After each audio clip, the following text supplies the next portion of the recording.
Halo semuanya, ketemu saya lagi dengan Dr. Roni Tamba di channel Anak Sehat dan Berkualitas. Kali ini kita akan membahas satu materi, yaitu bagaimana cara untuk menilai perkembangan bayi usia 3 bulan.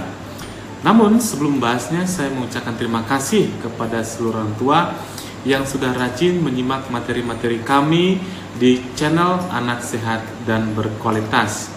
Dan bagi Anda, para Bapak Ibu yang baru pertama kali menyimak materi kami, jangan lupa klik subscribe-nya, like, dan boleh di-share kepada seluruh orang lain agar mereka juga mendapatkan materi yang sama.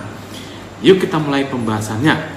Kita tahu bahwa perkembangan merupakan sesuatu yang tidak bisa diukur, ya, tidak bisa diukur, hanya bisa dinilai. Nah, yang bisa diukur itu adalah pertumbuhan. Contohnya adalah berat badan, atau lingkar kepala, atau panjang badan. Kalau berat badan kan itu diukur misalnya dalam gram atau dalam kilogram. Nah, sedangkan dalam lingkar kepala atau panjang badan bisa diukur dengan sentimeter. Nah, perkembangan itu merupakan berfungsinya suatu organ, ya. Itu artinya bertambahnya fungsi suatu organ. Misalnya tangan itu tidak hanya dijulurkan gini saja oleh si bayi, tapi bisa juga untuk memegang pensil, memegang pulpen atau lain sebagainya. Itu namanya bertambahnya fungsi.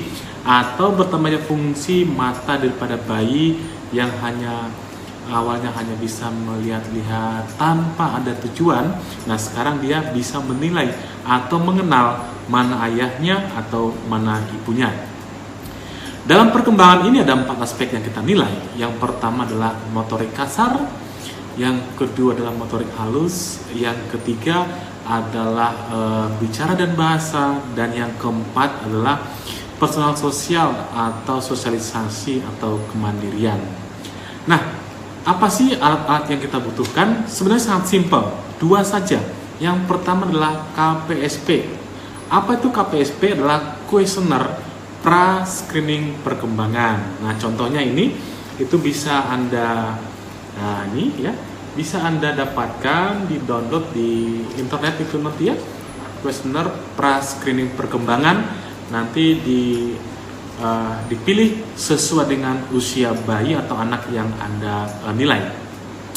Yang kedua adalah kerincingan. Nah, kerincingan kan gampang, ya, bisa didapatkan dimanapun, ya. Alat-alat yang mengeluarkan bunyi, prinsipnya demikian. Jadi 2 hal itu saja yang kita butuhkan. 1 KPSP, yang kedua adalah kerincingan atau benda atau mainan yang mengeluarkan bunyi. Oke. Terus yang berikutnya tentang kita bicara tentang KPSP, ya. KPSP itu cara memakainya adalah yang pertama sekali tentukan dulu usia anak Anda, ya. Tentunya dalam bulan, ya. Nah, dalam hal ini 3 bulan, ya. Ada juga KPSP 6 bulan, 9 bulan, 12 bulan dan lain sebagainya. Nah, setelah itu mungkin ada tidak genap usia bayi Anda.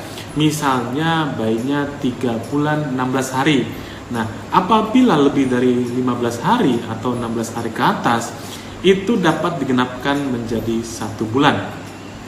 Sedangkan kalau di bawah 15 hari, itu digenapkan ke bawah, ya. Jadi kalau misalnya 3 bulan 16 hari, maka digenapkan menjadi 4 bulan.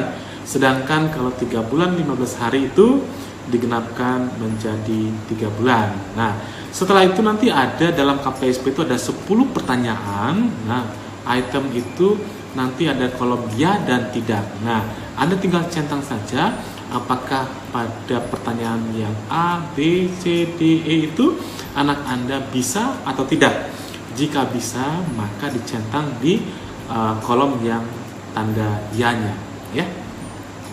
Nah, kita lihat ini tadi, ya, sudah saya jelaskan. Ini adalah kuesioner pra-screening perkembangan usia 3 bulan. Yuk kita mulai pembahasannya untuk menilainya. Yang pertama adalah kita lihat dari motorik kasar, ya. Dari motorik kasar itu nanti ada 4 hal yang dinilai. Yang pertama, yuk kita baca pertama-tama, ya, bersama-sama. Pada waktu bayi terlentang, nah, dilihat di monitornya, ya, apakah masing-masing lengan dan tungkai itu bergerak dengan mudah? Nah, artinya tangannya si bayi dan tungkainya itu apakah dapat bergerak dengan bebas? Jika ya, maka conteng di kolom ya. Jika tidak, misalnya dilihat di sini, ini kan bayi itu kan normalnya dia bisa bergerak bebas ke kiri, ke kanan, ke depan. Nah, itu. Sedangkan pada bayi-bayi tertentu itu gerakannya terbatas. Nah, kalau gerakannya terbatas berarti ada sesuatu yang kurang baik perkembangannya, motorik kasarnya. Itu ya, pertanyaan pertama. Pertanyaan kedua, kita lihat. Kita tengkurapkan bayi ya. Pada waktu bayi telungkup. Nah, bayi telungkup di atas alas yang datar. Jangan lupa di alas yang datar. Karena kalau misalnya dia di alas yang terlalu empuk, nanti hasilnya kurang akurat ya.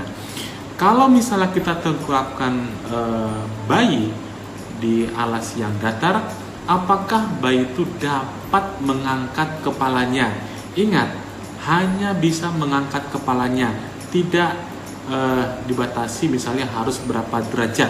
Nah, jika ya, itu maka Anda centang di kolom yang ya.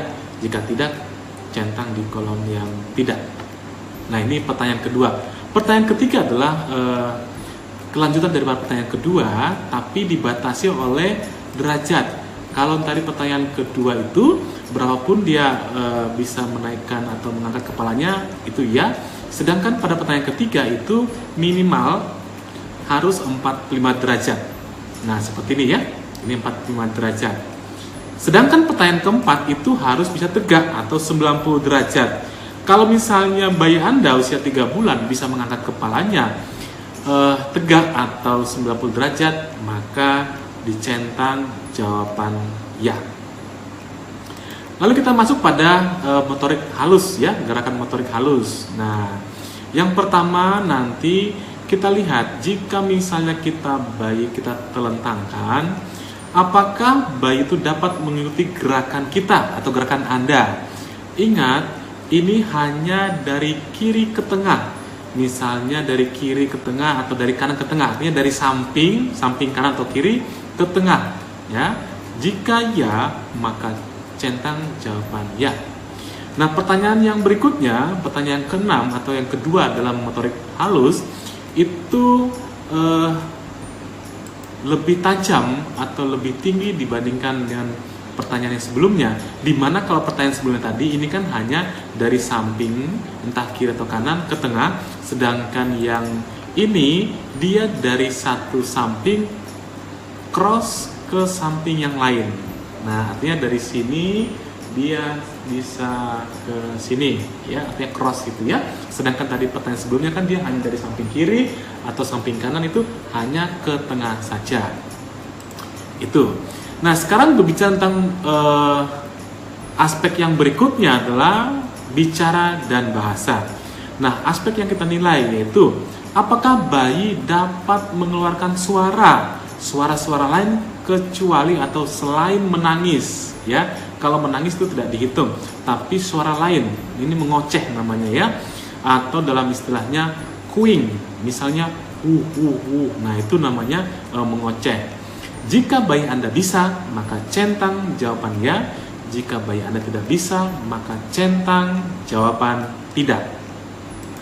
Nah, berikutnya, apakah bayi Anda itu suka tertawa keras ya, tapi lihat di sini walaupun tidak digelitik atau tidak diraba. Jika Anda meraba atau menggelitik terus dia tertawa, itu tidak dihitung. Jadi lihat di sini walaupun tidak digelitik atau diraba. Jika bisa, maka centang jawaban ya. Jika tidak bisa, maka centang jawaban tidak. Nah, yang berikutnya adalah sosialisasi dan kemandirian. Nah, kita lihat pertanyaannya. Pada waktu bayi terlentang, apakah ia dapat melihat dan menatap wajah Anda? Artinya, jika kita menatap si bayi, maka si bayi pun dapat menatap kita. Hati-hati ya, kalau misalnya bayi Anda tidak bisa menatap Anda atau wajah Anda pada waktu usia 3 bulan. Mesti ada sesuatu yang bermasalah ya. Jika bayi Anda bisa menatap Anda, maka centang jawaban ya. Jika tidak bisa, maka centang jawaban tidak. Dan yang terakhir adalah pada waktu Anda mengajak bayi berbicara dan tersenyum, apakah ia dapat tersenyum kembali? Nah, kalau misalnya tentunya normalnya kalau bayi Anda itu tersenyum pada bayi, biasanya bayinya itu juga akan membalas tersenyum pada Anda. Nah, ini semua pertanyaannya. Lalu kita lihat hasil interpretasi hasil KPSP-nya. Nah, hitung semua pada kolom jawaban ya, ada berapa? Ada 1, 2, 3, 4, sampai 10. Hitung juga pada kolom jawaban yang tidak. Nanti jika Anda hitung itu harus jumlahnya semua 10. Jika penjumlahan ya itu 9 sampai 10 berarti perkembangan bayi Anda normal. Jadi tidak perlu khawatir adanya gangguan perkembangan. Tetapi jika yang centang ya itu hanya 7 sampai 8, maka perkembangan bayi Anda meragukan. Artinya tidaklah suatu hal yang tidak normal, tapi meragukan. Biasanya akan diulang pada bulan depannya lagi. Nah, jika misalnya jawabannya kurang dari 7 atau 6 ke bawah, itu kemungkinan bayi Anda terdapat penyimpangan, sehingga saatnya Anda harus ketemu dengan dokter anak atau dengan dokter tumbuh kembang. Nah, selamat mencoba pada bayi Anda, mudah-mudahan hasilnya memuaskan. Salam sehat, dadah!